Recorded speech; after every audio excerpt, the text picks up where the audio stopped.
we went back and forth about whether to do this show tonight in Minneapolis.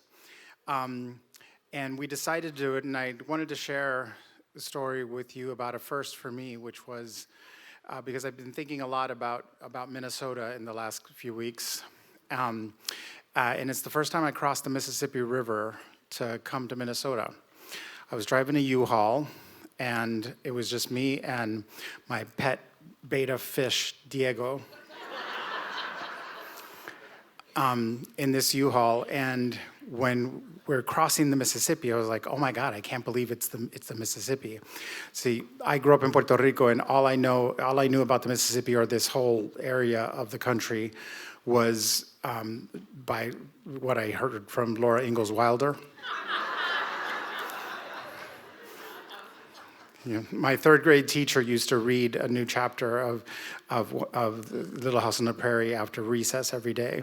I went to a U.S. Department of Defense school. That's why most Puerto Rican kids are not taught that Laura Ingalls is their ancestor.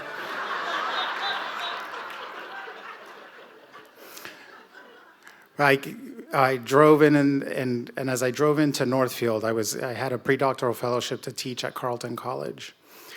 And I drive into Northfield, and if you've ever been there, there's a sign, welcome you to the town, that says, Northfield, cows, colleges, contentment. I remember seeing that and thinking, contentment? We don't even shoot for happy.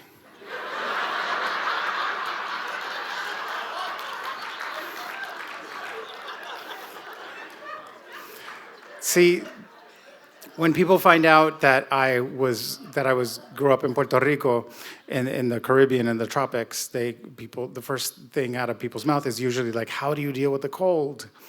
And I usually say, it's not the cold that I had to get used to, it's Minnesotans. I say this with love, but you're weird. You know, it's just sort of the way you keep your feelings bottled deep, deep, deep inside. See, I get in trouble in Minnesota because often when I speak, I say what I mean, and it confuses people. And those of you who've seen me here at the Moth know I have lots of bits about Minnesotans, but always with love. You see, I was trained as an anthropologist and a historian. And so as an anthropologist, I learned the art and science of observing, analyzing, and explaining exotic cultures.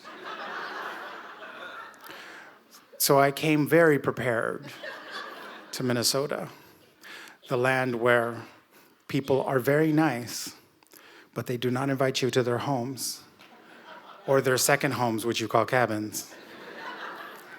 Yeah. People who know me know this. I bitched about this for a long time, that like Minnesotans will not invite you to their cabins. I said this once amongst a group of Puerto Rican friends, and one of my friend Migdalia said, oh, I've been invited to a cabin. And I said, really? Did you get an address? A calendar invite, a GPS coordinates, any of those things? Because if none of those things happen, when your friend said to you, you should come to the cabin sometime, she was not inviting you. She was informing you that she owns a cabin.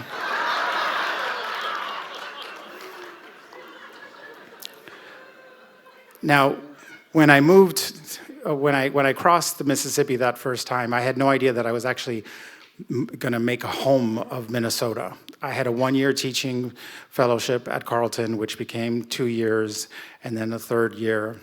And then I radically changed careers. I became an organizer. I started working with the labor union, and I became president of my local, SEIU 26.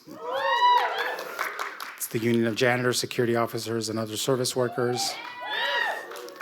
It's a union of workers who go to work at night after office workers have gone home, and their work is often invisible. And our job was to make that invisible labor visible through contracts and negotiations. and through organizing new workers. We doubled the size of our membership in the time I was president. I was president for 14 years. I stepped down in 2019. And it was as president of Local 26 that I had my first dealings with ICE. In 2009, we had ICE I-9 audits of our largest employer, which meant essentially that ICE forced them to terminate 1,256 people. I will never forget that number.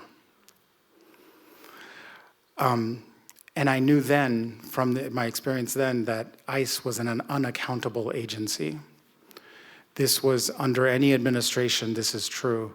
They are given enormous amounts of resources. It's not transparent. And in this last budget, they got more money than the US Marines. That's what's happening out there. I wanted to, tell some of my Minnesota jokes tonight because I can, being different in Minnesota, being a non-native person to Minnesota, like the neighborhood we live on the west side, people told us, you won't really be considered a West Sider until you've been here 20 years. And let me tell you, it was like clockwork.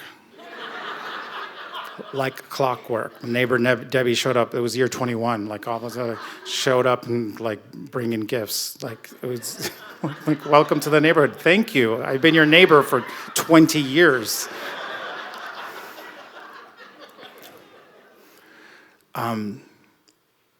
But what I have seen of this state in the last few months,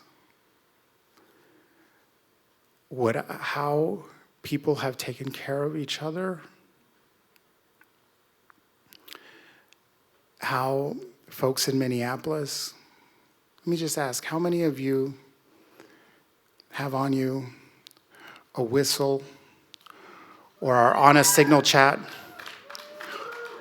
or were out last Friday or are just pissed off about what's going on?